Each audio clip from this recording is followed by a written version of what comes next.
Buongiorno, buongiorno, ben ritrovati con Focus TG. Partiamo con uno sciopero clamoroso della polizia locale a Chioggia perché i vigili urbani protestano contro il loro comandante là dove il sindaco, peraltro Mauro Armelao, è un agente di pubblica sicurezza. Diamo subito la linea in diretta a Filippo Fois.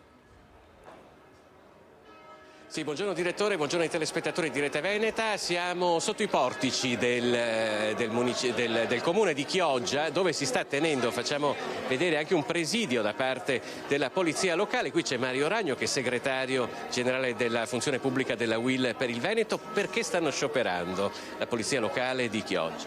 Beh, vi potrà sembrare impossibile, ma non stanno scioperando per avere un aumento salariale, ma stanno scioperando per avere delle condizioni di lavoro eque. Quindi chiedono di essere messi tutti nelle stesse condizioni. Oggi c'è una differenza, il comandante con la sua organizzazione ha diviso il corpo in due, una parte gli uffici e una parte il personale in strada, dove il compito domenicale viene di fatto demandato quasi totalmente alla polizia locale, che fa servizio sempre esterno tutti i giorni. Quindi siamo una differenza 3 a 16. Chi lavora in ufficio lavora 3 domeniche all'esterno, chi è all'esterno ne lavora ben 16.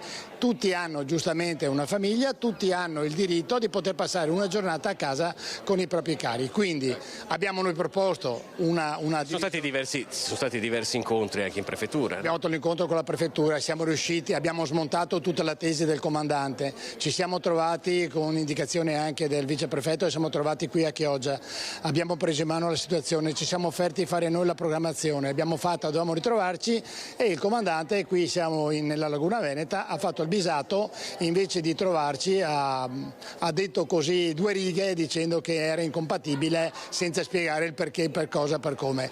Io credo che chi fa il dirigente deve assumersi ogni responsabilità e non deve dividere i lavoratori in 2 tronconi. Ecco, noi chiaramente sentiremo anche l'altra versione, ci ha detto che il comandante non è a Chioggia in questi giorni, però sentiremo un po' tutti, abbiamo appuntamento anche col sindaco di Chioggia, Mauro Armelao, che in questo momento sta rientrando da Venezia. Io vedo che c'è anche Mirko Bardelle, che è il responsabile della RSU, coordinatore. Come si svolge uno sciopero della polizia locale? Chiaramente non potete scioperare tutti.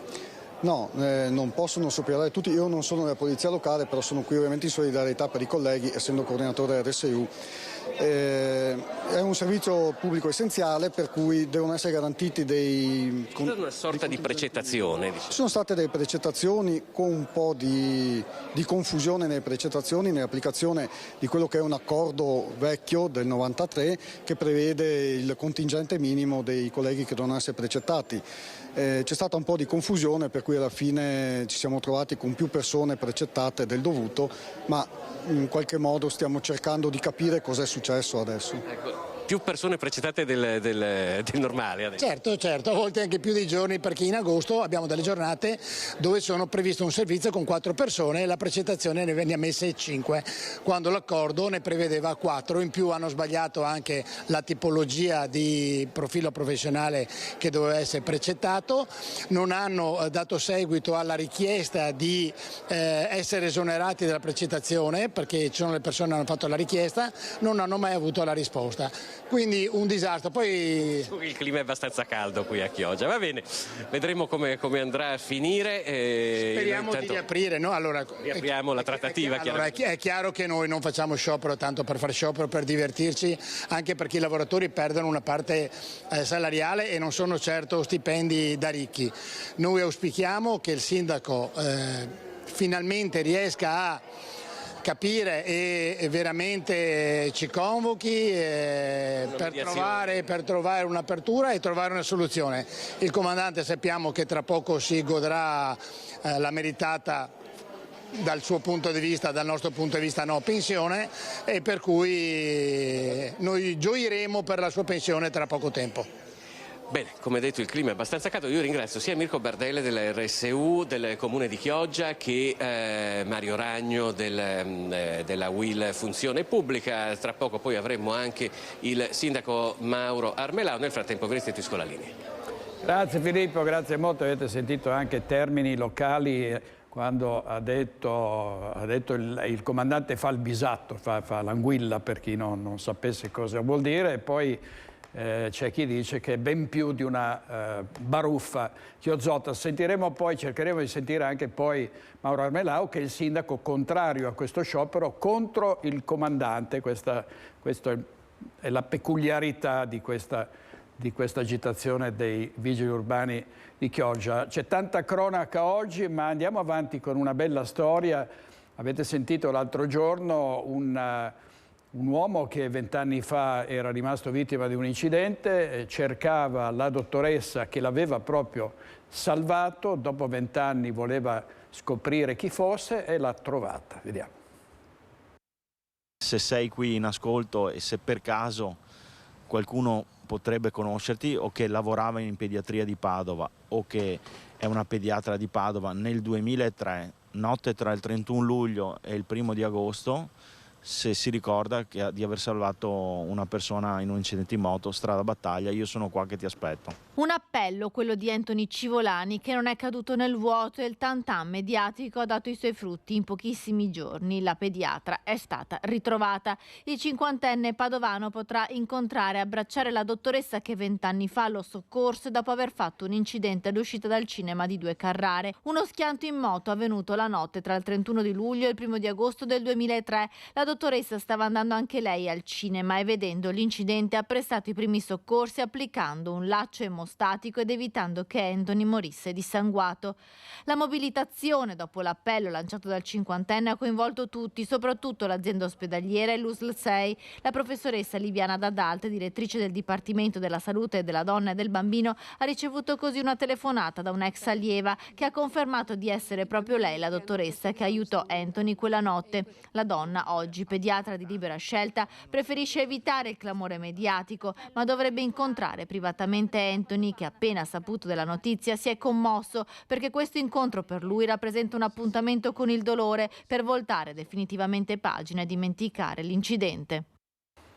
Il servizio di Valentina Visentin che aveva raccolto per prima l'appello di quest'uomo. Un'altra buona notizia: è fuori pericolo il bambino di 5 anni che sempre a Padova era stato investito 2 settimane fa in via Cairoli. Sono in miglioramento le condizioni del bambino di 5 anni investito lo scorso 19 luglio in via Cairoli dopo essere sfuggito dal controllo della mamma e aver attraversato la strada mentre stava arrivando un'auto. Il piccolo, dopo l'impatto violento con la vettura guidata dal presidente dell'Ordine dei Medici Domenico Crisarà, che aveva cercato in tutti i modi di frenare, era stato ricoverato in terapia intensiva pediatrica. Le sue condizioni erano parse fin da subito molto gravi. Fortunatamente la fase più critica è stata superata e il bambino nelle scorse ore è stato dimesso dalla terapia intensiva e trasferito in pediatria per il decorso. Crisarà, dopo l'impatto, aveva prestato i primi fondamentali soccorsi al piccolo in attesa delle ambulanze. Ora, dopo la paura e la preoccupazione di questi giorni, la situazione sembra essere definitivamente in via di miglioramento. E sono purtroppo tantissimi gli incidenti stradali. Mi ha impressionato molto il 18enne canadese che era con i suoi genitori a Roma in vacanza. Una donna ha fatto una svolta ad U, ha centrato un'altra macchina, la macchina si è schiantata contro un palo, tra il palo e la macchina è rimasto colpito questo povero ragazzo che per le ferite riportate è purtroppo poi morto in ospedale. I genitori sono stati colti da malore. È una strage senza fine, non sappiamo più cosa fare, cosa dire anche rispetto a notizie. Vedremo anche un altro centauro che ha perso la vita ed ha impressionato tutti la morte del 13enne di Negraro Valpolicella, che è stato investito da un'auto pirata. L'investitore poi è stato identificato, ma la cosa davvero che lascia tutti molto impressionati è il fatto che se fosse stato soccorso subito oggi questo ragazzo sarebbe ancora in vita. Vediamo il servizio della nostra redazione. Preferirei essere morto io al suo posto. Racconta di non riuscire più a dormire, di non riuscire più a mangiare, è sconvolto e vuole scrivere una lettera a quei genitori che hanno perso il loro amato figlio per causa sua. Lui è il 39enne che ha travolto e ucciso Chris Abom a Negrar, lasciando il 13enne a terra in fin di vita e andandosene quando il ragazzino avrebbe potuto essere salvato. Ma continua a ribadire: non sono scappato, non l'ho proprio visto. Vi pare che se mi accorgevo di aver investito una persona poi me ne andavo via come niente fosse? Ho sentito un colpo, mi sono fermato, sono sceso, mi sono guardato intorno e non ho visto nulla. Pensavo di aver sbattuto contro un cartello stradale, perché poco lontano ce n'è uno tutto accartocciato. Le telecamere però lo hanno immortalato quando il giorno dopo, danni alla carrozzeria evidenti, si recava al lavoro tranquillamente. Denunciato e non arrestato perché, come ha spiegato in queste ore di roventi polemiche il sostituto procuratore di Verona Bruno Bruni, l'automobilista non si poteva arrestare, non c'era flagranza di reato. Se si fosse proceduto all'arresto sarebbe stato illegale. Al massimo si poteva valutare il fermo di polizia giudiziaria, ma al 99% anche questo non sarebbe stato convalidato. I carabinieri, ha aggiunto Bruni, hanno valutato che non vi fosse pericolo di fuga. Certo, si era allontanato dal luogo dell'incidente, ma era tornato a casa, non era scappato. Adesso, conclude, vaglieremo tutti gli elementi e valuteremo se vi sia la necessità di eventuali misure cautelari. L'uomo in passato era stato denunciato per guida in stato di ebbrezza. Si tratta di un errore di gioventù. Avevo 20 anni, racconta l'operaio 39enne, che ha confidato al suo legale di aver deciso di scrivere una lettera ai genitori di Chris. La darò al mio avvocato, dice, perché la consegni. Scriverò che mi dispiace e che non l'ho fatto apposta a lasciare solo il loro bambino. Intanto, nelle prossime ore verrà disposta l'autopsia sul corpo del 13enne. Il parroco di Negrar ha già concordato con la famiglia la data dei funerali, che saranno celebrati sabato 12 agosto nella chiesa del comune della Valpolicella. Servizio di Nicola Zanetti, funerali, palloncini, gli applausi, però intanto se n'è andato un ragazzo, un altro ragazzo che viveva qui in Veneto. Diamo conto di un altro incidente, l'ultimo della serie, eccolo qui, finisce fuori strada con la moto, un 24enne che è morto sul colpo, purtroppo è un'altra vittima ed è successo a Lendinara, nel Polesine. Un cadavere in avanzato stato di decomposizione è stato trovato e recuperato nel tardo pomeriggio di ieri nel mare antistante Caorle. I vigili del fuoco sono intervenuti su richiesta della Capitaneria di Porto con l'elicottero Drago 149, 10 miglia a largo della costa di Caorle per il recupero della salma. La segnalazione è arrivata da alcuni diportisti di passaggio. L'elicottero decollato con a bordo i sommozzatori che hanno recuperato la salma, che è stata trasportata fino all'E di superficie Ali Caorle, dove è stata presa in consegna dal personale di un'azienda funebre per essere messa a disposizione dell'autorità giudiziaria. Le condizioni del corpo non hanno reso possibile fino ad ora l'identificazione. C'è chi ha parlato addirittura potrebbe essere il cadavere di un migrante, uno dei tanti migranti che dalle correnti potrebbe essere stato trasportato fino al Veneto, ma è una ipotesi ancora tutta da provare. Atti sessuali con una dodicenne e consumo di droga, arrestato per questo un tunisino.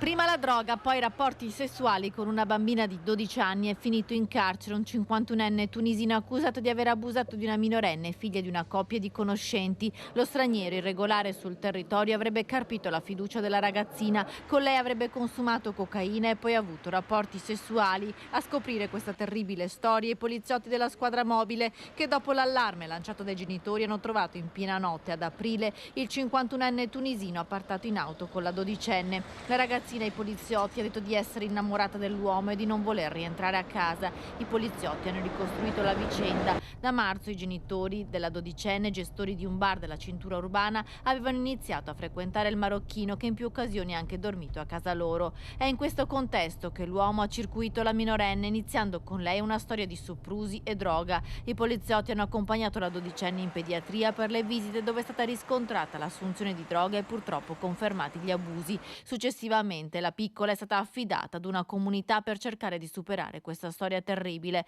Lo straniero invece è accusato di atti sessuali ai danni di una minorenne. Al termine delle indagini è stato arrestato. Vi ricordate lo scandalo Rosa che alcuni mesi fa travolse un sacerdote? Questo sacerdote, Don Marino Ruggero, che ha concluso il suo periodo di discernimento e da qualche mese è tornato in parrocchia ed è tornato nella sua parrocchia. Lo scandalo lasciò la comunità di San Lorenzo di Albignasego scioccata. Vediamo. Era il gennaio del 2020 quando Don Marino Ruggero, un fulmine a ciel sereno, lasciava all'improvviso la parrocchia di San Lorenzo di Albignasego. La comunità è piccola, il paese mormora. All'origine delle dimissioni una vociferata relazione con una parrocchiana. Don Marino non tace, si ribella, parla con i giornalisti come aveva già fatto, prendendo posizione a favore della legittima difesa sul problema dei Rom, addirittura partecipando a un provino per il Grande Fratello. Il paese allora si divise immediatamente. C'era chi, Don Marino, lo difendeva, tanto da scendere addirittura in strada a suo favore con una fiaccolata e aprendo una pagina sui social, chi invece gli puntava il dito contro. La pandemia ha fatto silenzio di tutto, ma ad ottobre 2020, con una nota ufficiale, la diocesi di Padova spiegava che per comportamenti non consoni allo stato clericale, inerenti agli impegni derivanti dall'obbligo del celibato per i preti, Don Marino Ruggero avrebbe iniziato un cammino di formazione e un percorso di rivisitazione personale e spirituale. A 3 anni di distanza, dopo aver fatto discernimento, Don Marino da qualche mese è tornato in parrocchia a Solesino. A settembre assumerà l'incarico di amministratore parrocchiale. Al telefono oggi non risponde. Don Marino forse ha aperto una nuova pagina della sua vita. E i migranti che continuano ad arrivare in Veneto, ne arrivano 1000 ogni settimana, 120 al giorno, e c'è una grossa polemica proprio sul tipo di accoglienza o sugli interventi da fare in questo caso, e i sindaci non ne vogliono sapere. E intanto vediamo il titolo del TGcom 24, nuova notte di sbarchi a Lampedusa, 769 nell'hotspot. E poi ovviamente ci si chiedeva dove saranno trasferiti una volta che vengono poi svuotati questi hotspot. Dove andranno? Dove andranno? Nelle regioni italiane, compreso il Veneto e il Friuli Venezia Giulia. Su questo vediamo, risentiamo le parole di Mario Conte, che ovviamente abbiamo intervistato ieri proprio su migranti e altri problemi come quelli del PNRR. Vediamo, sentiamo.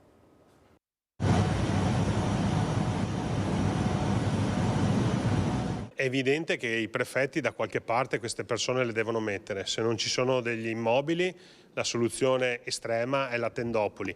Il rifiuto dell'accoglienza diffusa, con le critiche che sono piovute da più parti al protocollo proposto da ANCI Veneto insieme alle regioni, porterà alla nascita delle prime tendopoli per migranti in Veneto.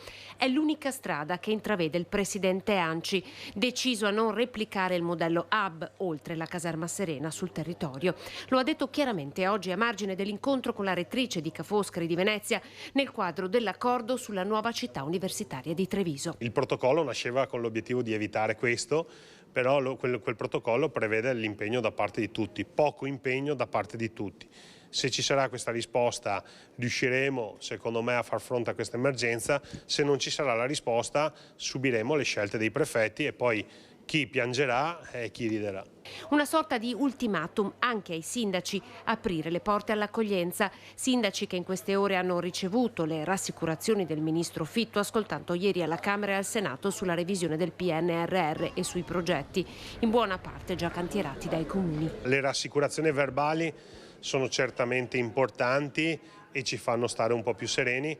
C'è da dire che quando si parla di copertura finanziaria poi servono gli atti formali, perché diversamente si rischia la paralisi dello sviluppo di questi progetti. Devo dire però, per correttezza di informazione nei confronti dei nostri cittadini, che ad oggi le progettualità in campo per la città di Treviso stanno proseguendo. Tra i progetti ad oggi definanziati, quelli per la rigenerazione urbana.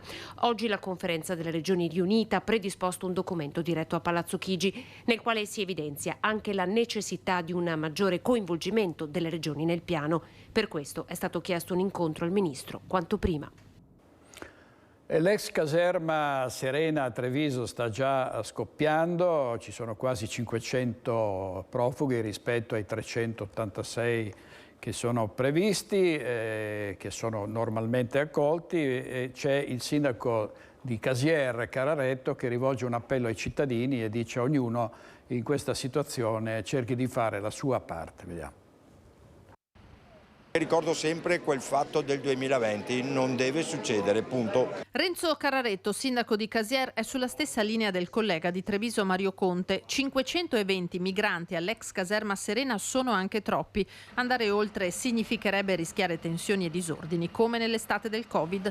Il tema dell'accoglienza diffusa sta convincendo sempre più comuni. A Casier la foresteria, voluta 20 anni fa dagli industriali in via Albigonzo per i lavoratori stranieri, ora passata al comune, continua a svolgere la sua funzione anche con i migranti. E abbiamo continuato a mantenere il stesso principio che c'era, quello di dare disponibilità per l'emergenza abitativa, di dare disponibilità a una parte anche delle aziende che continuino anche loro a usufruire di queste possibilità. Però insomma non è che Casier risolve, credo Treviso anche poco, dobbiamo insomma far massa su questa soluzione. Ma i numeri degli arrivi sono in continuo aumento e se la stima di quasi 1000 richiedenti asilo a settimana destinati al Veneto dovesse trasformarsi in realtà, lo sforzo delle amministrazioni pubbliche rischia di non bastare, tanto che Cararetto si appella ai cittadini. Che si mettono a disposizione, perché qualche volta ricordo che si è bravi a parlare in piazza per dire che bisogna aiutare, però io vorrei vedere anche nel mio studio qualcuno di questi che venga a dirmi: sindaco, ho disponibilità di un immobile, proviamo a dare una mano, ecco, perché è bello sempre discuterne, ma è bello trovare la soluzione. Bello trovare una soluzione. Luca Zaia e Mario Conte non vogliono tornare agli hub e alle tendopoli, hub che avevano caratterizzato gli anni in cui uno degli hub era a Cona. Cona in quegli anni era sindaco Alberto Panfiglio, che ieri sera era a Focus e di migranti ovviamente abbiamo parlato. Sentiamo che cosa ha detto nel suo intervento. Risolse il problema di Bagnoli e Cona con che strategia? Con l'accoglienza diffusa. E nessuno l'ha mai detto questo qua. Mentre, se torniamo a ritroso, c'erano tutti gli amministratori locali e non, prima, che dicevano: no, non vogliamo l'accoglienza diffusa perché noi siamo forti e i negri non li vogliamo. Io in cabina di regia non trovai nessun sostegno da parte di nessuno e cito anche in questo caso degli amministratori del centro-sinistra che nel momento in cui decisero con l'idea di suddividere queste persone nel territorio, fecero le fiaccolate in quel di Portogruaro perché anche lì non dovevano arrivare.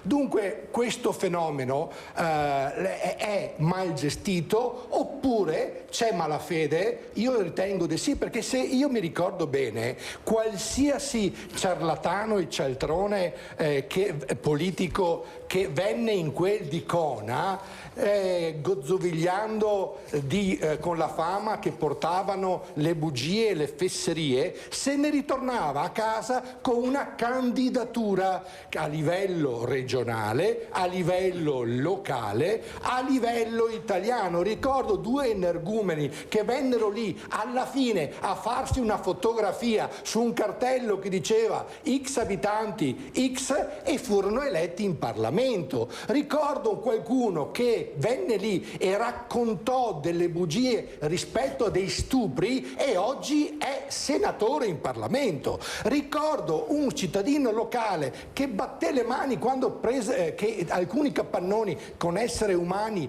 dentro, il battito di mani si sentì molto chiaramente, oggi è vice sindaco. Allora, anche un rappresentante della polizia, diciamolo pure, che veniva lì a fare la sua opera, se ne andò da lì e sta facendo il sindaco a Chioggia. Allora, della cattiva gestione, il netto ricavo, il risultato economico è che i peggiori furono premiati dal voto di pancia.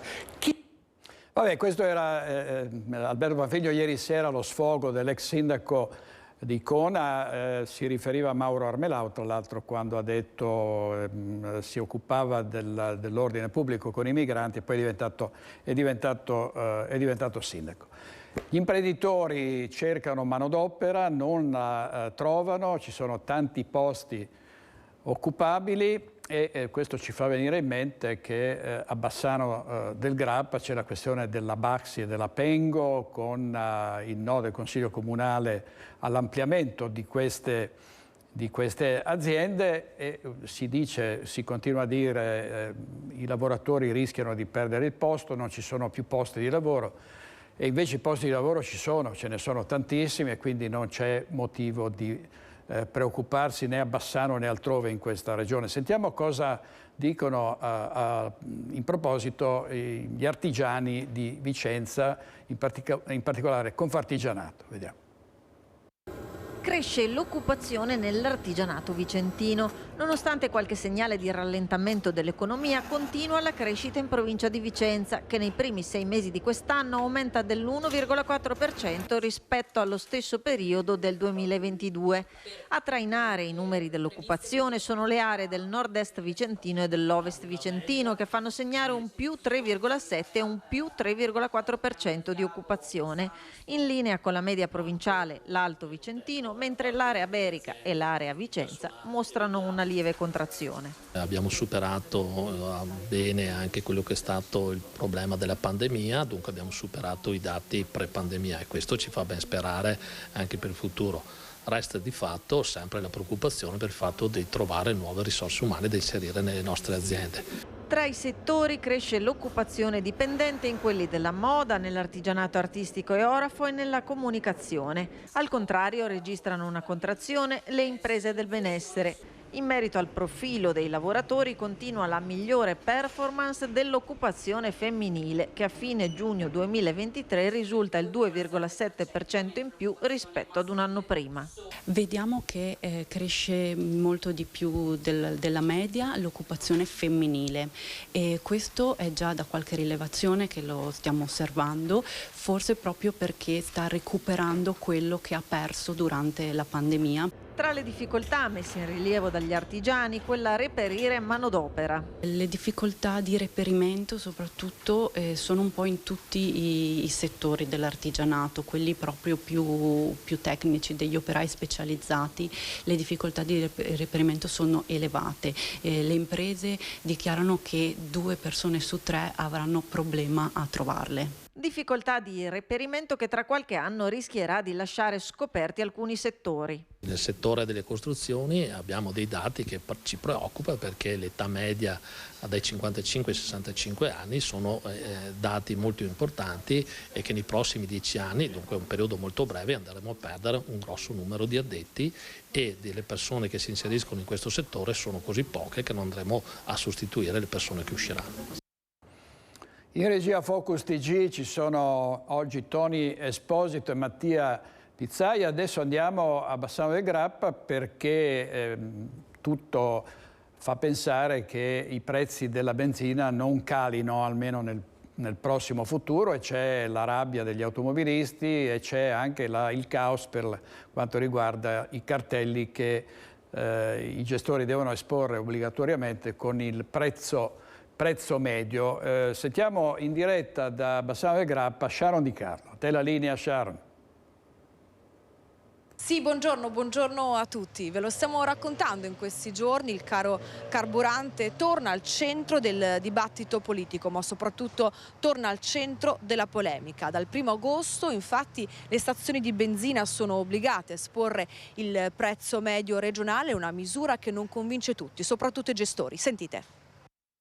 Dal 1° agosto c'è l'obbligo di esporre il prezzo medio regionale. Che ne pensa? Che è una trovata inutile, che non serve a niente, che non porterà nessun beneficio in termini di abbassamento dei prezzi per il consumatore e quindi insomma la trovo una roba, ripeto, inutile. Anche perché ogni giorno cosa dovete fare? Ci racconti?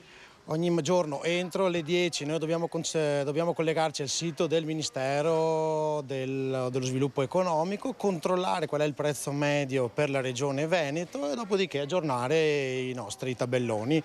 Chi lo fa in manuale, chi lo fa in automatico, però ogni mattina, feste comprese, bisogna fare sto lavoro, insomma, ecco. Quindi secondo lei non è una misura di tutela sensata questa? No, assolutamente, non porta nessun beneficio, ripeto, per il consumatore finale, anzi. Lo avete sentito, da una parte il malcontento dei gestori, dall'altra invece quello degli utenti che vedono benzina e diesel schizzare alle stelle. Vi faccio sentire la loro voce e poi vi restituisco la linea. È uno schifo, costa troppo. Soprattutto in questo momento in cui la gente si sta spostando tanto. Sempre, specialmente in questo momento. Naturalmente ne approfittano, no? Essendo estate tutta la gente si muove. Ecco. Quindi è speculazione secondo lei? Esatto, al 90% sicuramente. Quanti chilometri fa al giorno? Ma ci sono dei giorni in cui ne faccio anche 200. Sì, tanti, se no altri giorni meno. Quindi una spesa importante questa? Tra benzina e sicuramente Telepass inizia a essere parecchio la spesa economica, sì. Oggi fare benzina quanto costa in più? Parecchio, un 20% in più a me mi sembra, parecchio. Poi io che faccio il tassista lo vedo tutti i giorni che è un disastro. I prezzi naturalmente aumentano perché chiaramente se a noi ci costa di più la benzina dobbiamo aumentare i prezzi, la gente si lamenta. È aumentato molto, in autostrada arriva fino ai 2 euro, che ne pensa? Beh, mi sembra un po' troppo, visto i tempi che corrono. Dovrebbero tenerli più bassi chiaramente, perché comunque per insieme di cose come i prezzi in generale, insomma. Soprattutto in questo momento che le persone viaggiano molto in macchina, soprattutto per spostarsi durante le vacanze, inciderà molto. Sicuro, chiaramente, infatti secondo me ci sarà anche un calo di visite in vari posti, diciamo. Noi siamo purtroppo impotenti perché decidono le alte sfere, diciamo così, e noi siamo gli ultimi che non possiamo far nulla. E stanno invece cercando di trovare una soluzione ai lavoratori della Safilo, stabilimento di Longarone è a rischio chiusura e sono in corso in questi giorni delle assemblee. Il voto sull'ipotesi di soluzione è stato rinviato al 21 di agosto. Nel frattempo si continua a discutere, si parla addirittura di una possibile causa collettiva contro l'azienda. La normativa è piuttosto chiara, nel momento in cui fai cessione di ramo di azienda deve assorbire tutti i lavoratori. Il piano industriale di Novatek non sta in piedi, sembra creato quasi in qualche modo ad arte per aggirarla questa normativa e quindi noi proponiamo ai lavoratori di intentare una causa collettiva per cessione fittizia di ramo d'azienda. È l'unica novità clamorosa emersa al termine dell'ennesima giornata di sofferenza per i 458 della Safilo dopo che Filten, CGIL ieri al tavolo dell'estenuante trattativa non ha voluto proseguire la discussione su un progetto che testualmente viene definito una scatola vuota. Filten CGIL aveva chiesto uno stop e invece è arrivata una spaccatura sul fronte sindacale con Filcams e Wiltec pronti a sottoporre ai lavoratori la proposta di Safilo, azienda cedente, ad accollarsi i costi dell'integrazione della cassa per le maestranze per 2 anni. È una scelta prematura, bisogna definire chi acquista, chi accetta il ramo d'azienda, qual è l'azienda, che tutele possiamo dare ai lavoratori. A me in questo momento non interessa l'ammortizzatore sociale o in qualche modo la tutela salariale, che pur capisco essere una grande cosa. Mi interessano i posti di lavoro, il valore industriale che noi stiamo perdendo in questo momento. Assemblee una dietro l'altra oggi fino alle 15:30 per la presentazione della proposta unica nella storia industriale italiana. Voto rinviato al rientro delle ferie estive e probabilmente sarà referendario. È una proposta che di fatto in Italia è unica perché ai lavoratori gli viene garantita la retribuzione per 2 anni nonostante il periodo di cassa integrazione lunga.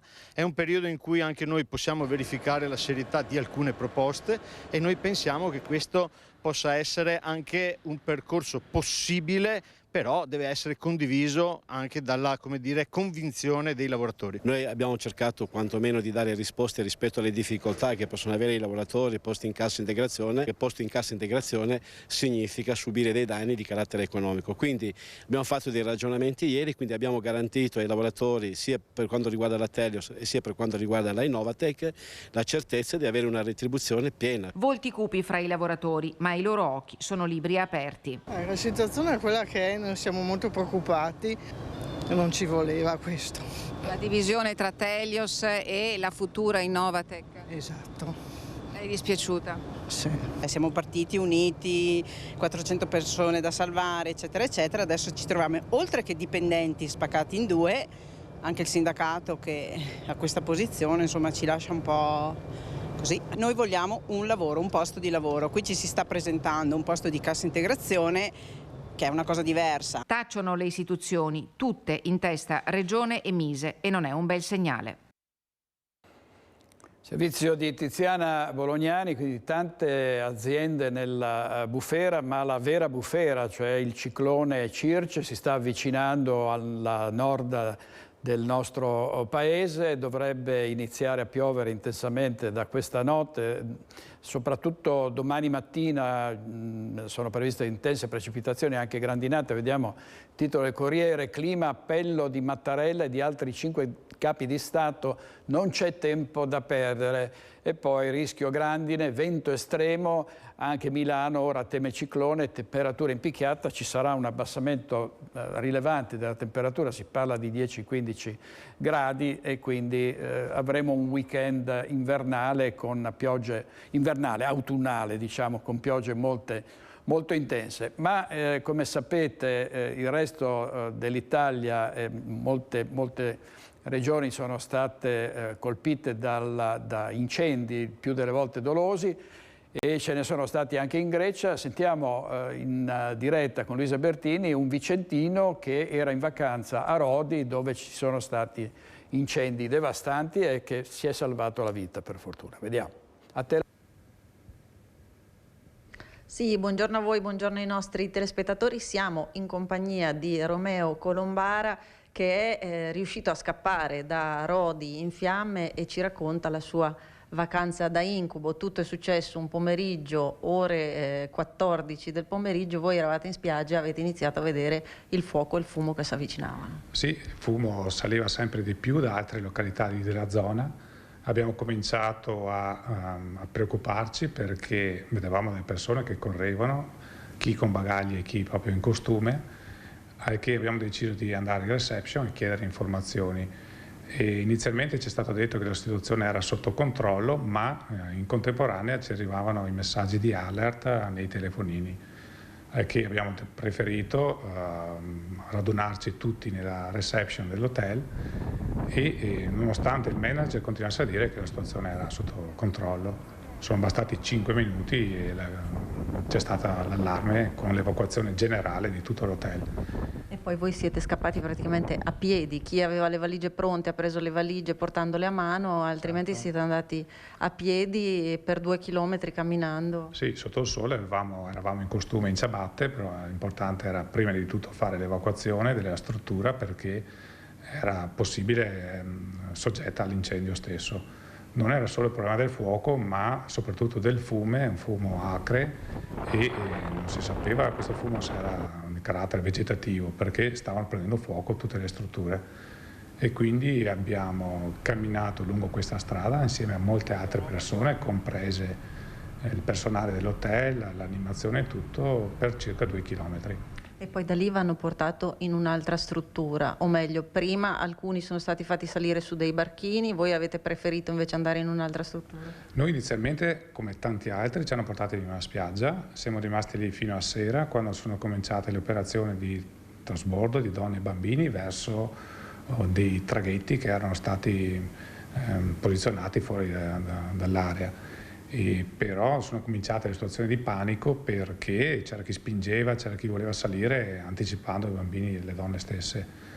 Noi abbiamo preferito tornare sulla strada principale e in quel momento sono arrivati degli autobus che ci hanno portato a circa 20 km a sud. Però non è finita qua perché nella seconda struttura in cui vi hanno portato poi avete dovuto evacuare nuovamente. La stessa cosa, problema sempre di incendi e un fumo acre che era in tutta l'area, per cui tramite un'altra seconda organizzazione siamo evacuati a nord a circa 3 ore di autobus in un'altra struttura. Ecco, un incubo, quali sono state le sensazioni quando non avevate indicazioni, quando scappavate non sapendo dove andare di fatto? E il problema, come sappiamo in questo caso, è il panico, perché bastava un'informazione qualsiasi, anche errata, e facevano cambiare completamente il flusso delle persone da una parte all'altra.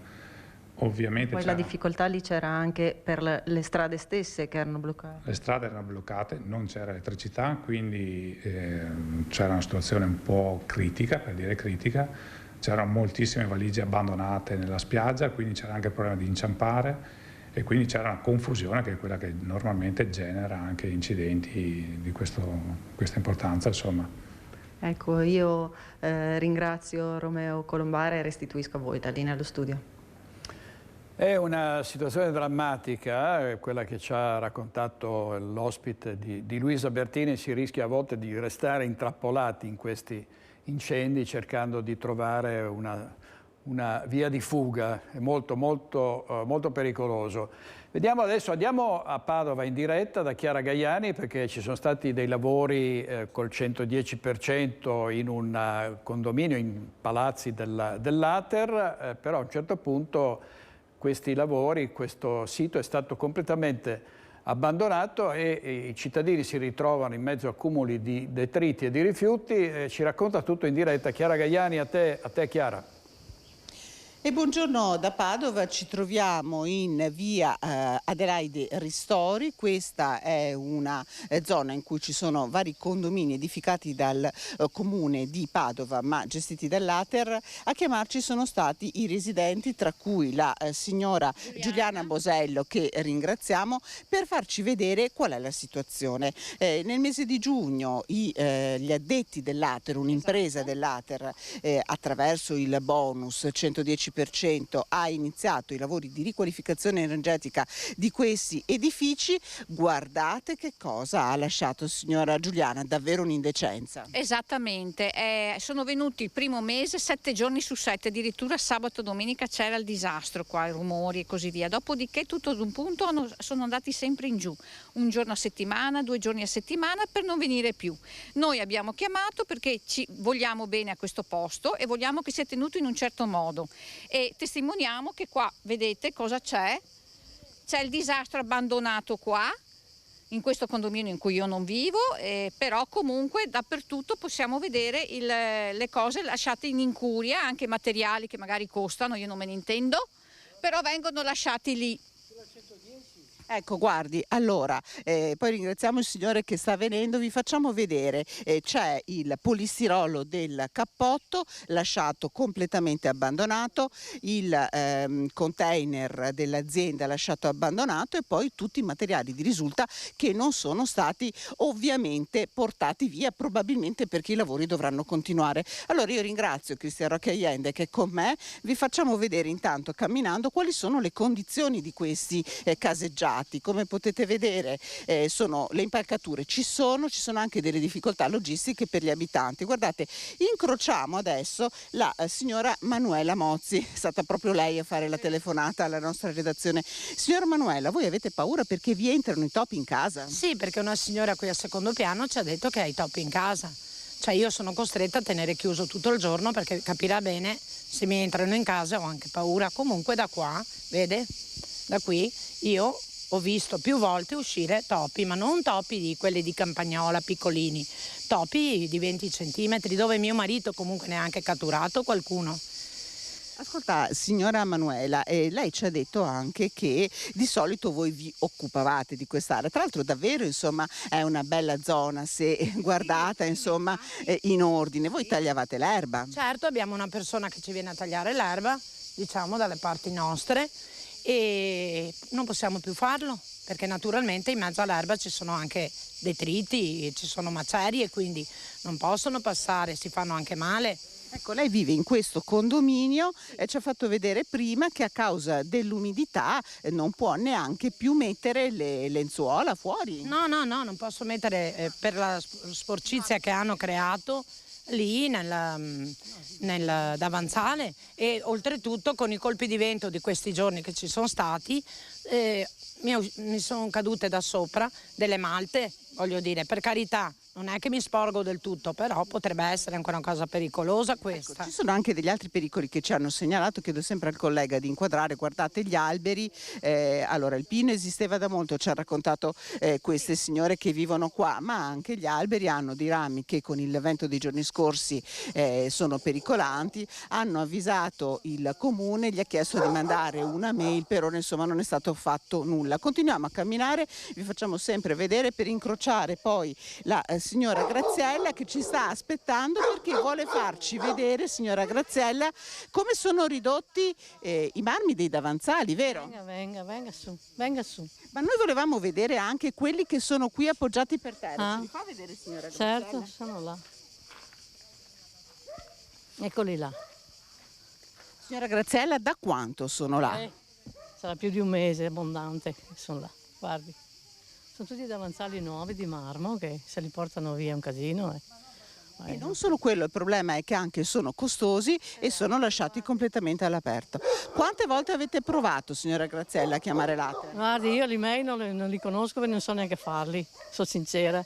Mai fatto perché non so come fanno a fare l'email. Però insomma avete sentito che queste signore sono anche molto solidali tra di loro, infatti si sono chiamate, si sono fatte forza, ci raggiunge di nuovo la signora Giuliana. Davvero, signora Giuliana, voi così non riuscite più a vivere? No, non esiste.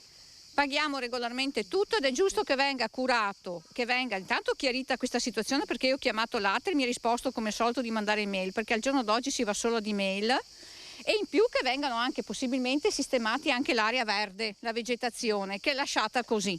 Dunque bisogna fare un punto su questa situazione qua, assolutamente. Allora noi abbiamo raccolto l'appello delle signore che ringrazio, ve le ripresento di nuovo, ringrazio la signora Graziella, la signora Giuliana e la signora Manuela che ha fisicamente proprio contattato al telefono la nostra redazione, ringrazio anche Cristian Roque Allende. Su questa cosa cercheremo di andare a fondo provando a sentire sia l'ATER che il comune di Padova, quindi da Padova vi restituisco la linea allo studio.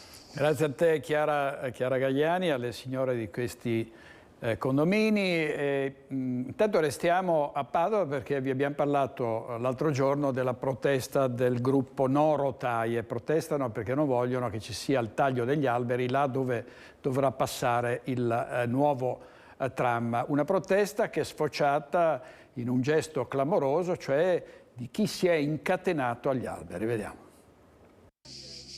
Si definisce una cittadina preoccupata per i cambiamenti climatici, per questo si è incatenata a uno degli alberi della passeggiata Bianchini tra via Sografi e via Facciolati, che da ieri sono in fase di abbattimento per creare lo spazio necessario per far passare le rotaie della nuova linea del tram volta Barozzo Stazione. Ha 25 anni, preferisce farsi riprendere di spalle, non vuole dire il suo nome, ma vive a Padova. Sono anni che i cittadini padovani esprimono dissenso contro questo progetto. Eppure il Comune ha comunque deciso di andare per la sua strada e di ignorare tutte le proposte, le alternative e il dissenso. E credo che sia molto importante preservare gli alberi antichi, perché ci vuole davvero molto tempo perché un albero del genere possa ricrescere, e dobbiamo pure considerare che stiamo di fronte a una crisi climatica e che il clima che c'è ora non è lo stesso che c'era 50 anni fa. Durante le ondate di calore che ci sono a Padova in estate, che sono sempre più frequenti e sempre più forti, avere degli alberi che abbassano la temperatura, che rendono più vivibile l'area urbana è davvero fondamentale ormai. È arrivata alle 5 del mattino e si è incatenata, rimanendo lì per qualche ora e facendo ritardare l'avvio dei lavori. Poi alla fine, quando gli operai, arrivati con le motoseghe, hanno iniziato a tagliare altri alberi, si è decisa a desistere, ma chiede che i padovani si mobilitino per salvare gli alberi. Sono qui anche per dire che, cioè per mostrare ai cittadini che ci sono anche dei modi più efficaci di protestare, non è solo lamentarsi a parole, ma io da sola oggi ho bloccato un cantiere per un po' di ore. Pensate se fossimo state più persone o magari in 100 che cosa avrebbe potuto portare. Quindi quello che voglio mostrare è che ogni azione può avere un effetto anche potente. Quando le chiediamo cosa ne pensa della nuova linea del tram e del fatto che potrebbe togliere del traffico dalla città, ecco la sua riflessione. Io non sono d'accordo sul fatto che toglierà molte auto, perché comunque le persone che prendono i mezzi ora continueranno a prendere i mezzi, saranno più avvantaggiate magari dal tram o da un altro sistema alternativo che si potrebbe pensare, ma chi prende la macchina continuerà a prendere la macchina, quindi non è così che si risolve il problema del traffico, anche perché il costo dei mezzi pubblici è sempre più alto. Intervista di Valentina Visentin, l'allarme dell'UNESCO per Venezia che rischia di finire tra i patrimoni proprio a rischio di scomparire, e questo allarme ovviamente parla anche del turismo di massa, e oltre al turismo di massa poi c'è anche la questione della Movida. Anche a Venezia c'è la Movida ed è nato un comitato che ha intervistato, che ha seguito Filippo Fois, che vuole che ci siano dei controlli anti-rumore. Sentiamo.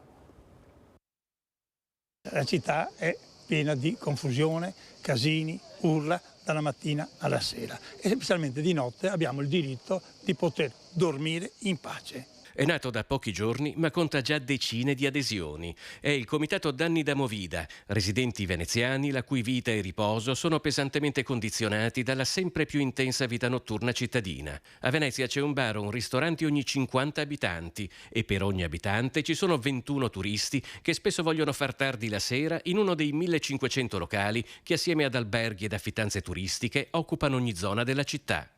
La situazione è disastrosa perché va detto subito, per capirci, che la Movida non è più estesa in alcune zone della città ben circoscritte, ma ormai è sparsa in tutta la città. Per cui ogni angolo della città soffre di Movida. L'ordinanza comunale contro la Movida molesta della settimana scorsa è ritenuta insufficiente e in una lettera aperta all'assessore al commercio Sebastiano Costalonga e alla sicurezza Elisabetta Pesce, il comitato non esclude di ricorrere in ultima istanza anche alle vie legali, forte di alcune recenti sentenze che hanno riconosciuto le ragioni dei residenti. Intanto attendiamo un incontro con i due assessori, al quale incontro noi andremo molto volentieri, a patto che l'ordinanza venga momentaneamente sospesa, perché un'ordinanza che fissa un orario di chiusura che già non è umano alle 2 di notte, ma però che lo faccia solo per alcune zone di Venezia, quando la Movida è dappertutto, è una cosa a dir poco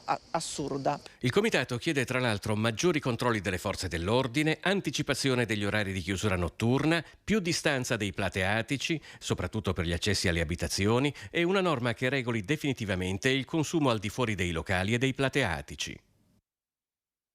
Servizio di Filippo Fois, e adesso passiamo alla politica, vediamo la nomina di Alberto Stefani, segretario regionale della Lega, che è stato nominato presidente della Commissione parlamentare sul federalismo fiscale e secondo il presidente Zaia è una nomina che favorirà l'avvento dell'autonomia.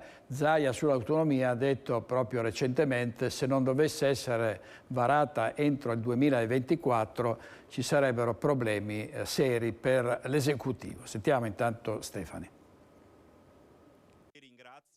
Alberto Stefani, sindaco di Borgorico e deputato della Lega, è stato nominato nuovo presidente della Commissione bicamerale per l'attuazione del federalismo. Lo ha annunciato lui stesso sui social fotografando la lettera della nomina. Ringrazio il presidente della Camera e del Senato per avermi nominato presidente della Commissione bicamerale per l'attuazione del federalismo. Sono profondamente onorato di questa responsabilità che voglio mettere al servizio della mia terra con impegno e tanto studio. Ora lavoro per il Veneto e per l'autonomia, scrive Stefani.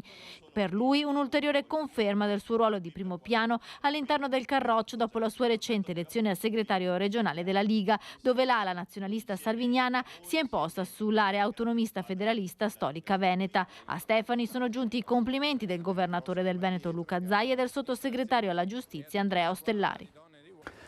Torniamo in diretta a Chioggia per lo sciopero dei vigili urbani della polizia locale contro il comandante e c'è il sindaco di Chioggia collegato in diretta con Filippo Fois. Mauro Armelao, a te Filippo. Sì, nuovamente prendiamo la linea da Chioggia, siamo in compagnia del sindaco Mauro Armelao. Abbiamo visto giù qui di fronte al comune una situazione un po' calda e hanno anche chiesto la sua, diciamo, i suoi uffici come mediazione, perché sembra che col comandante non vadano proprio d'accordo. Ma c'è la protesta di un sindacato della UIL, del coordinatore della RSU. Io prendo atto da sindaco, chiaramente.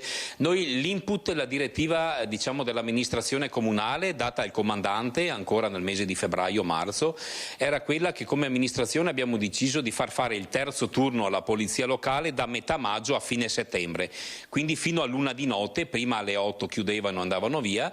Ho detto serve il terzo turno, specialmente nel periodo estivo. Chioggia chiaramente è una città presa d'assalto in maniera pacifica da tantissimi turisti ed era giusto dare una risposta in termini di sicurezza con la presenza qualificata della polizia locale. Da qui l'organizzazione interna dei turni poi spetta al comandante e agli uffici della polizia locale, non spetta ovviamente al sindaco. Io non è che posso andare in comando a fare i servizi per gli agenti della polizia locale. Da qui ovviamente sono nate delle diatribe tra sindacato e direzione, diciamo, del comando, e adesso è sfogato in uno sciopero, diciamo. Ecco. Ricordiamo ai nostri telespettatori che lei è anche agente di polizia e per lungo tempo è stato impegnato nel sindacato di polizia, ma una situazione del genere non l'aveva mai vista, credo.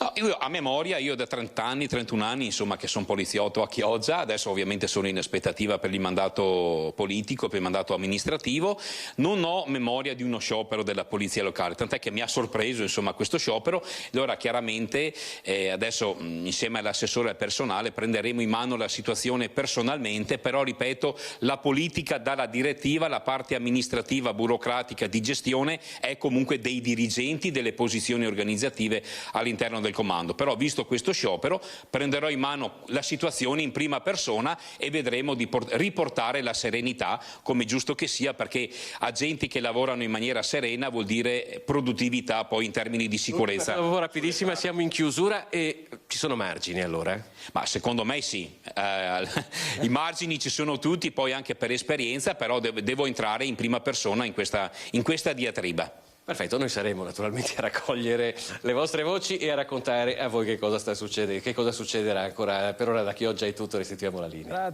Grazie a Filippo Foisi e al sindaco Mauro Armelao. Andiamo avanti sempre con la politica, perché la Commissione Nazionale di Disciplina e Garanzia di Fratelli d'Italia ha disposto l'archiviazione del procedimento nei confronti di Joe Formaggio riguardante il caso relativo alle presunte molestie, in quanto la vicenda in esame, cioè quella delle molestie a una consigliera regionale della Lega, non ha trovato riscontri e in mancanza di elementi di prova sull'accaduto è stata disposta con effetto immediato la cessazione di ogni misura cautelare. Così il consigliere regionale Formaggio per Fratelli d'Italia è stato reintegrato a pieno titolo nel suo partito. Sentiamo cosa ha detto appena ha avuto questa notizia.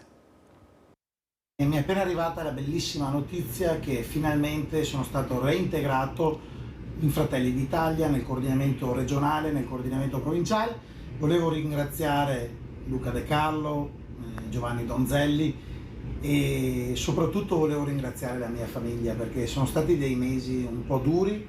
Dirvi la verità, devo ancora capire cosa sia successo quel 7 di marzo. Una pagina brutta, però tutto è bene ciò che finisce bene. Dimentichiamo il passato, andiamo avanti e impegniamoci per i vicentini, per i veneti. Volevo anche ringraziare Rete Veneta che mi ha dato una mano e ha lasciato che dicessi come erano andate veramente le cose, e quindi grazie Rete Veneta, ciao a tutti.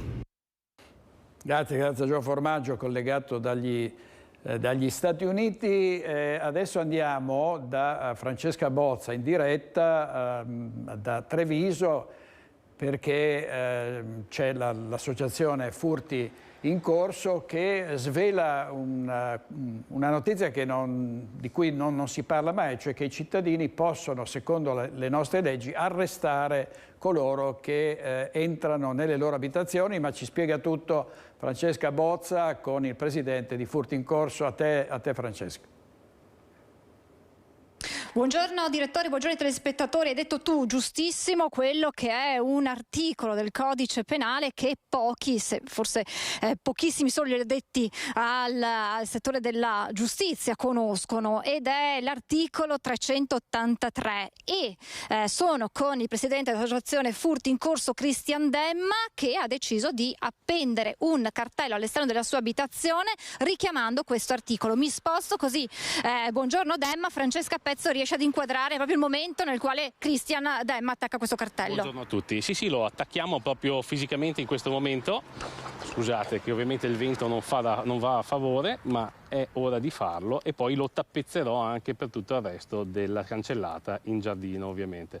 Ma bisogna subito dire che è un articolo complesso, che nel momento in cui uno decida di applicarlo deve essere ben consapevole di quelli che sono poi tutti i dettagli di questo articolo. Allora, secondo me è anche un articolo dei più complessi in realtà, perché poi noi prendiamo il 383 ma parte dal 380 e va avanti in su, perché poi ci sono tutte le sfaccettature. È un articolo che prevede la possibilità di ogni cittadino privato di effettuare un arresto che sia perseguibile, quindi con la flagranza di reato, che poi anche lì si divide in flagranza, quasi flagranza, flagranza impropria, quindi è pieno di sfaccettature. La cosa importante è capire che noi in questo momento, quando noi facciamo questa situazione qui, diventiamo un pubblico ufficiale in quel momento, quindi con tutti oneri e onori, mi raccomando, cioè non è una cosa da prendere alla leggera. Adesso ne parliamo molto alla buona e anche forse eccessivamente alla buona, ma è estremamente una situazione giuridica molto complessa. Quindi il consiglio da dare ai cittadini che volessero appendere un cartello di questo tipo è informarsi. Avete in programma magari degli incontri pubblici con i cittadini? Allora sì, sicuramente faremo un mini briefing su questa cosa già online nei prossimi giorni, poi daremo anche una brochure che è quello che facevo vedere prima in privato, ma in realtà questo sono 8 pagine che è un sunto di un niente di tutto quello che concerne questa situazione, e poi siamo disponibili sia noi come associazione, ma se uno vuole farlo e sentire un giurista ben venga, perché poi la cosa diventa complessa, tanto che uno potrebbe prendere anche in mano l'arma del reato e esserne custode in quel momento, quindi attenzione, perché poi tutto quello che viene fatto, prendo in custodia il malvivente, lo tengo fermo finché non arriva la polizia che devo chiamare dicendo che ho fatto il 383, cioè da lì a diventare sequestro poi è un attimo, quindi è estremamente pericoloso tra virgolette affrontarlo, però se secondo me informati nel modo giusto è anche ora che anche noi ci diamo da fare, diciamola così, no? Ecco, le tempistiche sono fondamentali nel momento in cui si avvertono le forze dell'ordine di aver applicato l'articolo. Sì, assolutamente. Io quando già chiamo il 112, un numero unico di sicurezza, devo già dire che mi sono avvalso dell'articolo 383, in maniera che poi loro intervengano nel più breve tempo possibile, posso anche inseguire tra virgolette il malvivente, poi quando vengono fuori do in custodia tutto, compreso il malvivente, e loro devono redigere un verbale di cui devo averne copia, perché ovviamente è una cosa importante. Ma è una provocazione o un invito ai cittadini a fare altrettanto? Facciamo un 50 e un 50, nel senso una bella provocazione per dare un po' una svegliata a questo senso grave di insicurezza che c'è ormai tra tutti i cittadini, nessuno escluso, e in più anche un senso civico di dire perché non fare veramente qualcosa anche noi, invece di, scusate il termine, lamentarci sempre in maniera sterile. Diamo una mano alle forze dell'ordine, che sono poche, sempre con le dovute maniere, mi raccomando, però facciamo qualcosa, perché poi se no lamentarsi diventa abbastanza inutile. Perché la situazione furti quest'estate com'è? Ma secondo me dall'osservatorio mio di Furti in Corso credo che sia, non voglio sbilanciarmi, ma forse la più difficile che c'è negli ultimi anni, poi abituati col Covid, post-Covid per carità, però negli ultimi anni non ha lasciato un giorno di tregua quest'anno d'estate, e oltretutto se iniziamo a dire stagionalità d'estate, stagionalità d'inverno, ok che non sono più le medie stagioni, scusate la battuta, però diventa veramente un doversi abituare a una situazione che è insostenibile. Sicuramente che sia una provocazione, che venga letta come un invito, se ne parlerà. Christian Demma è consapevole che questa sua iniziativa solleverà sicuramente una grande discussione a livello di opinione pubblica, ma anche si aspetta qualche chiamata importante. Penso proprio di sì, sono pronto, nel senso che me lo aspettavo e volevo anche un po' questo, perché in maniera che poi la gente capisca che la giustizia che viene chiesta è vera e bisogna anche attuarla. Io mi auguro che anche il ministro Nordio potrebbe anche chiamarmi, avendo il mio numero, potrebbe chiamarmi e vedere un attimino, perché la gente si sta stancando di vedere solo reati tolti e invece si aspetta una pena certa, quindi sappiamo che andremo incontro a qualcosa di importante, di telefonate, però siamo consapevoli, siamo qui. E noi raccoglieremo questo proseguo di questa iniziativa. Grazie a Christian Demma, presidente dell'associazione Furti in Corso. Direttore, la linea può tornare a te. A te Francesca, e grazie anche a Francesca Pezzo, operatrice. Tra poco vedremo un servizio dalla nostra redazione di Trieste, una banda di georgiani che è stata sgominata, aveva compiuto dei colpi in Friuli Venezia Giulia, ma anche in Veneto. Pubblicità e arriviamo subito, torniamo subito.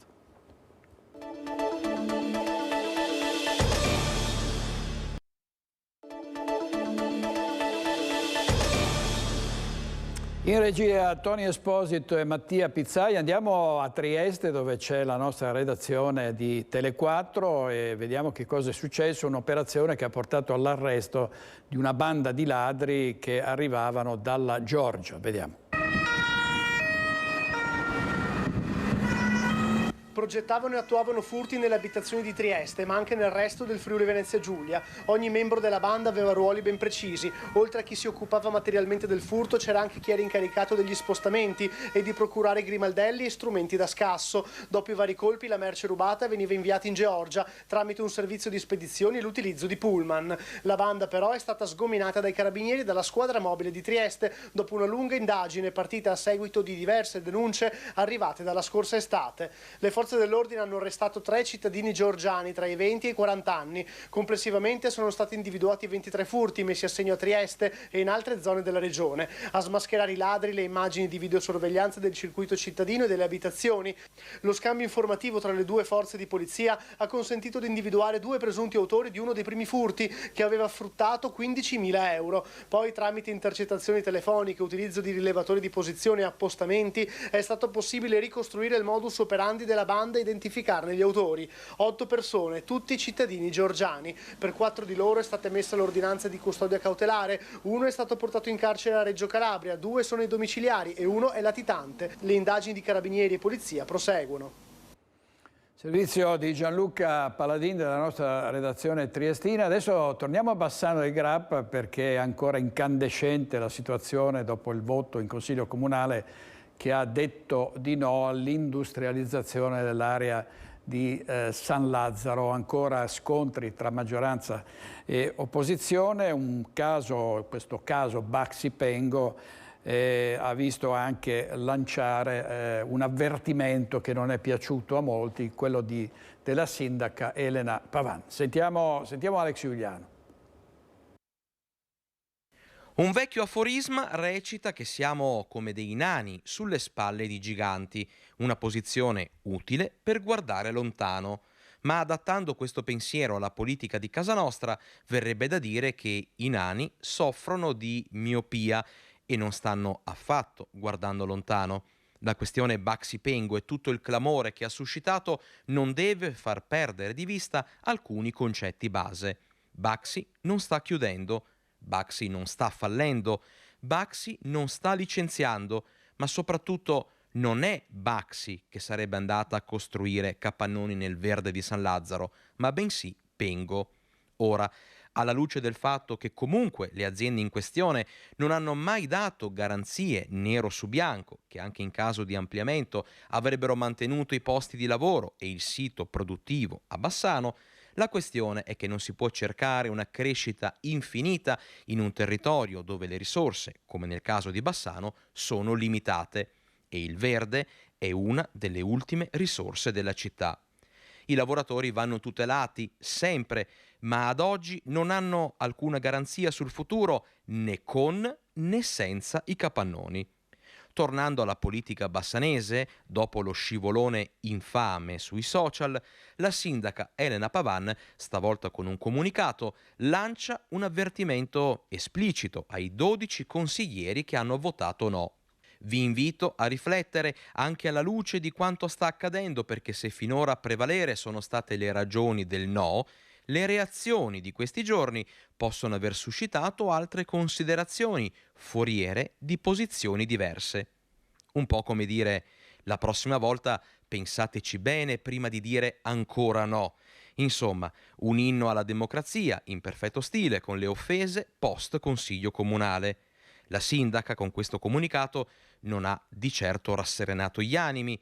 E infine sulla questione è intervenuto anche il presidente della Regione Veneto, Luca Zaia, che sembra aver preso posizione schierandosi con Baxi, una posizione che lascia emergere più di qualche domanda, considerando che proprio Luca Zaia in diverse occasioni ha sempre dichiarato di voler difendere l'ambiente e preservare il verde dal cemento.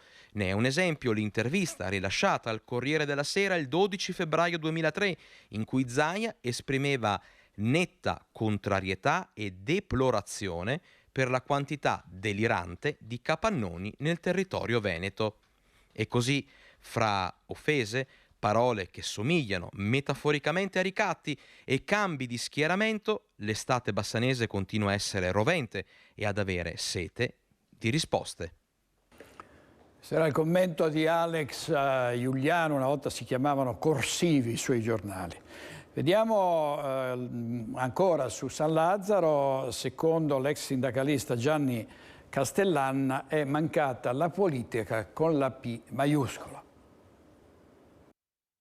Credo che sia mancata sicuramente la politica con la P maiuscola, e quindi si è arrivati a un consiglio comunale a quel voto scellerato largamente impreparati.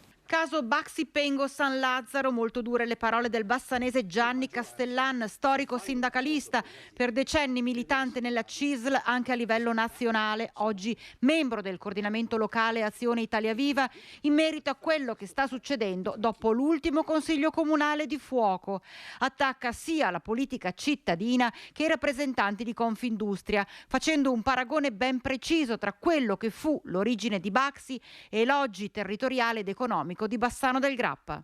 È mancata anche un po' di lungimiranza da parte di Confindustria, da parte delle aziende interessate, per il semplice motivo che fare un investimento negli anni 60 poteva avere qualsiasi impatto di tipo ambientale e non succedeva niente. Fare un investimento in questi anni bisogna considerare anche il fattore ambientale, e questo chi vuole fare l'investimento non l'ha considerato. Dalle ceneri delle smalterie abbiamo fatto nascere 2 stabilimenti grazie all'impegno, il lavoro e il contributo dei bassanesi.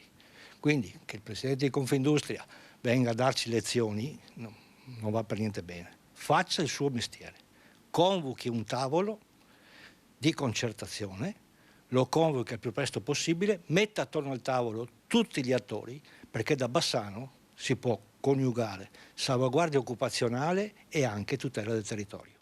Lei, quando parla di politica con la P maiuscola, tra l'altro si riferisce a una persona ben precisa, parlando proprio di sindaci, di amministratori della città di Bassano. Sì, io non sono mai stato democristiano, però devo riconoscere che quando abbiamo fatto ripartire la IAR, le aziende dopo il fallimento delle smalterie, il compianto senatore Fabris ha fatto la residenza legale di questa nuova azienda che doveva partire a casa sua. È riuscito a fare la politica con la P maiuscola, portando a Roma le istanze dei bassanesi e portando a casa il fatto che per un certo periodo avevamo più di 1200 dipendenti che erano quelli che erano stati licenziati nel 75. La differenza sta tutta qui, tra chi fa gli accordi e riesce a rispettarli e chi invece fa gli accordi che sono scritti sul ghiaccio. E noi siamo sempre andati a sentire i cittadini di San Lazzaro e siamo tornati ad intervistarli dopo il voto. Vediamo. Se le carte in politica sono state più volte mischiate, chi ha sempre tenuto la barra dritta sulla questione Baxi Pengo sono stati i cittadini. Nell'area di San Lazzaro la loro volontà è espressa in ogni abitazione con striscioni e lenzuolate che ribadiscono il loro no al progetto e la loro richiesta alle istituzioni cittadine e sovracittadine di difendere l'ultima area verde della città. Il discorso per me è semplice. Come dire, la giunta, la maggioranza ha fatto una cosa, pensava che qua nel verde nessuno interessa, ci laviamo le mani e fatto, non è così. Dovevano prima parlare con la minoranza, con i cittadini e trovare una soluzione. La gente dice che ci sono tanti capannoni abbandonati in giro, perché non sfruttano quelli. È vero anche che saranno uno di qua, uno di là, quindi non lo so se sono poi raggruppabili o se c'è qualche spazio più grande qua intorno. Quando viene tolto il verde dopo non torna più. Infatti sì. E questo è un peccato, visto che resta l'ultimo polmone verde di questa zona di Bassano. Sì, è vero.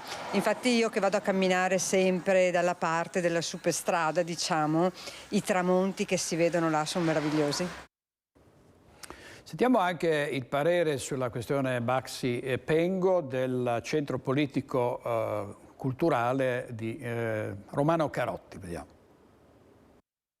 Non solo di politica vive la polemica, anzi, sul caso Baxi Pengo San Lazzaro ci sono soprattutto la società civile, il contributo al dibattito di associazioni, quartieri e di cittadini, perché l'oggetto della discussione è un bene, anzi il bene, che più di tutti abbraccia la collettività, ovvero il futuro di Bassano.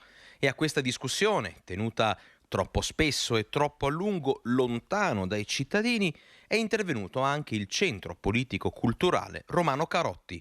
Ci ha colpito la virulenza degli attacchi per la decisione presa dal Consiglio Comunale sul discorso Baxi Pengo. Si dà per ovvio che è talmente evidente che la Baxi deve allargarsi, che tutta la problematica di una grande area, l'ultima grande area verde di Bassano, venga cementificata. Questa passa in secondo piano sostanzialmente. La gente che non è informata su questa questione qui addirittura pensa che l'area di San Lazzaro serva direttamente alla Baxi. Invece è un altro soggetto che si è messo in mezzo, che è la ditta Pengo, che ha imposto sostanzialmente uno scambio. E allora vuol dire, dal punto di vista dell'interesse generale, la cosa non ci piace. È il momento anche di avere una visione più ampia che riguardi almeno il comprensorio, che riconsideri cosa vuol dire salvare il nostro territorio, salvaguardarlo, perché è il futuro che è in gioco e non possiamo continuare a vedere sparire aree verdi. E non è una questione da fondamentalista ambientalista, non è questo, perché tra parentesi non lo sono neanche, ma è una questione proprio di futuro. Adesso andiamo brevemente in pubblicità e poi torneremo sentendo i bassanesi. Abbiamo chiesto loro con Sharon Di Carlo se sono favorevoli o contrari alla fine del reddito di cittadinanza. Tra poco.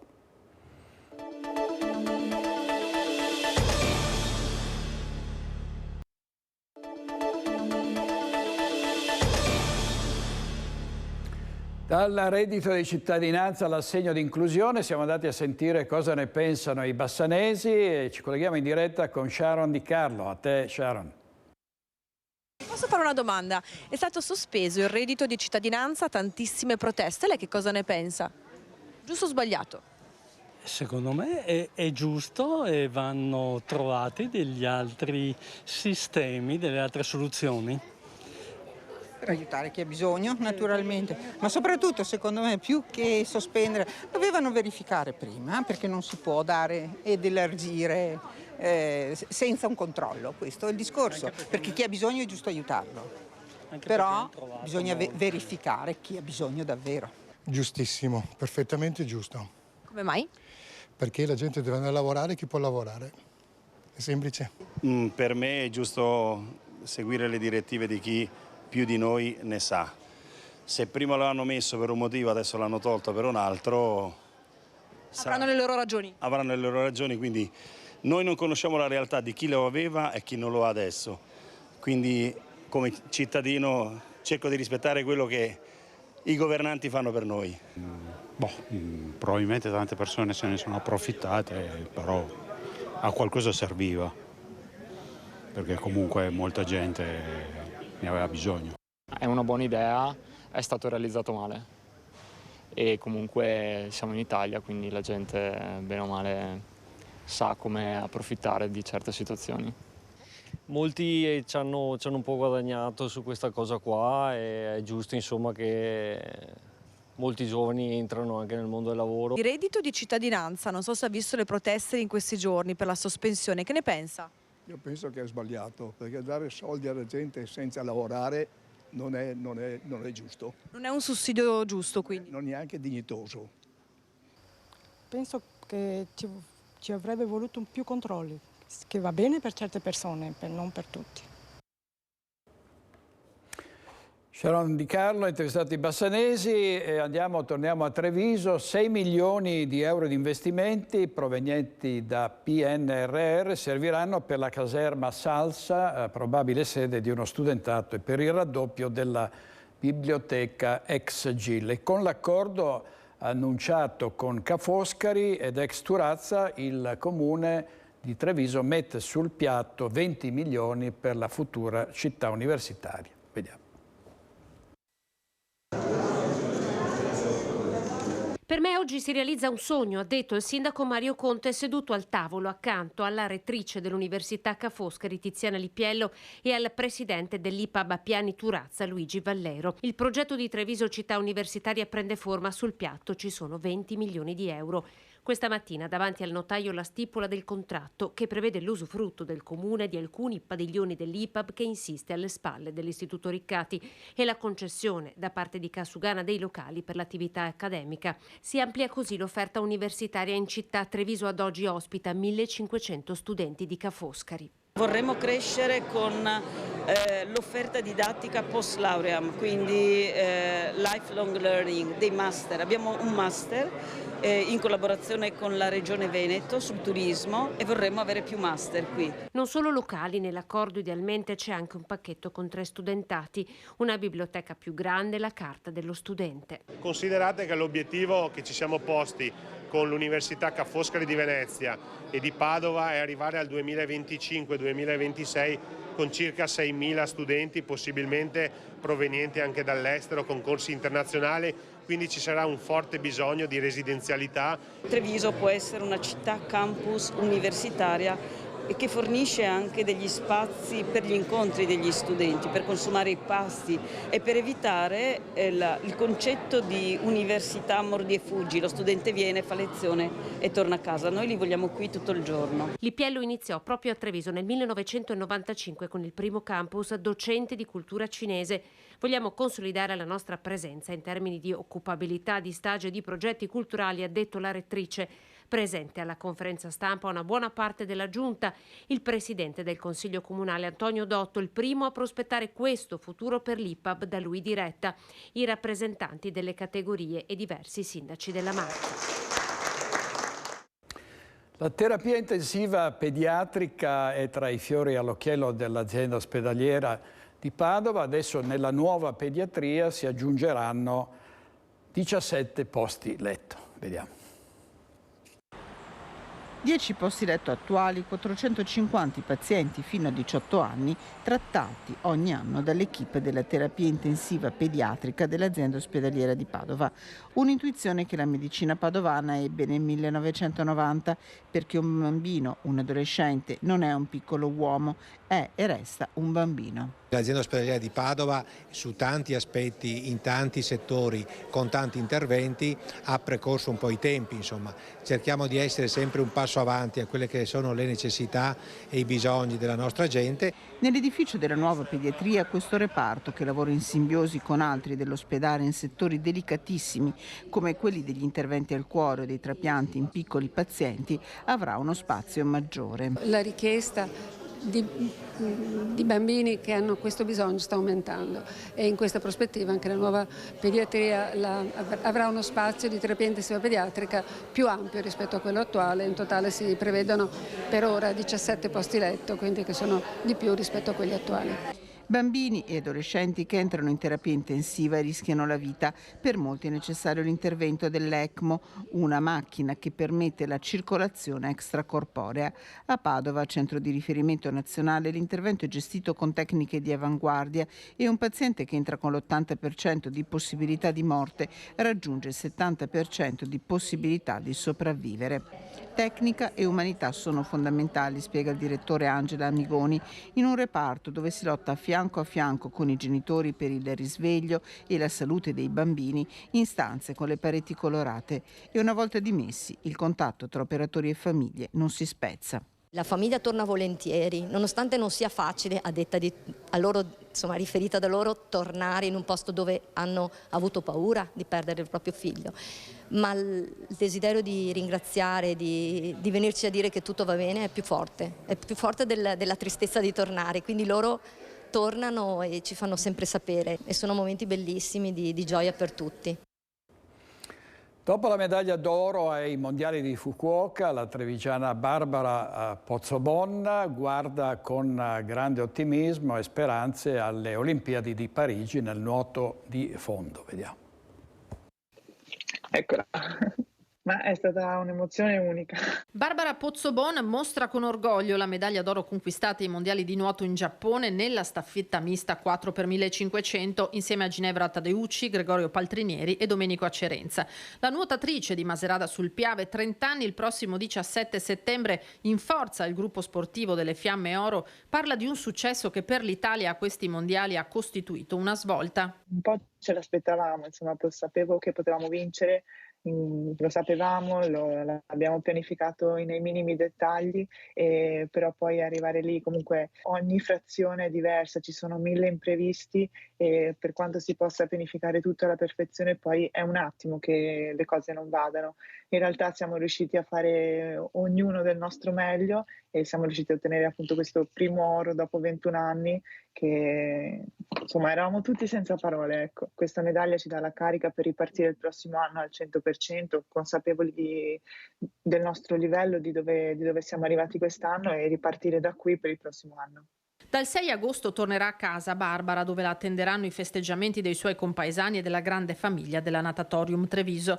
Prima c'è però l'appuntamento di sabato con l'ultima gara di Coppa del Mondo a Parigi. Sono molto fiduciosa, diciamo che questi mondiali in Giappone mi hanno dato una nuova consapevolezza di me, di quello che posso fare, anche perché quest'anno ho preparato la 10 km, poi mi sono ritrovata lì al mondiale a fare la 5, quindi è stata proprio un'incognita e anzi sono contenta di aver fatto la 5 perché mi ha dato un'ulteriore fiducia e capacità di quello che posso fare. A Parigi la Caimana del Piave sperimenterà le stesse acque dove nel 2024 si disputeranno le Olimpiadi, fondamentale per esserci l'accesso ai mondiali di Doha. Un po' mi spaventa, però allo stesso tempo sono molto curiosa di quello che potrò fare, voglio mettermi in gioco, voglio provarci fino alla fine, anche perché ormai siamo in ballo, siamo in 4 ragazze e ne andranno solo 2, quindi bisognerà sgomitare per riuscire a qualificarsi. La Caimana del Piave, servizio di Lina Paronetto, e a Cortina d'Ampezzo, che sarà la sede dei prossimi Giochi Olimpici Invernali del 2026, il Centro Nazionale delle Fiamme Oro della Polizia dello Stato ha voluto celebrare i suoi campioni olimpici. Il 1 agosto di 2 anni fa l'Italia veniva portata in trionfo alle Olimpiadi di Tokyo grazie alle storiche imprese di Marcel Jacobs e di Gianmarco Tamberi. 3 giorni dopo Massimo Stano saliva sul gradino più alto del podio nella 20 km di marcia.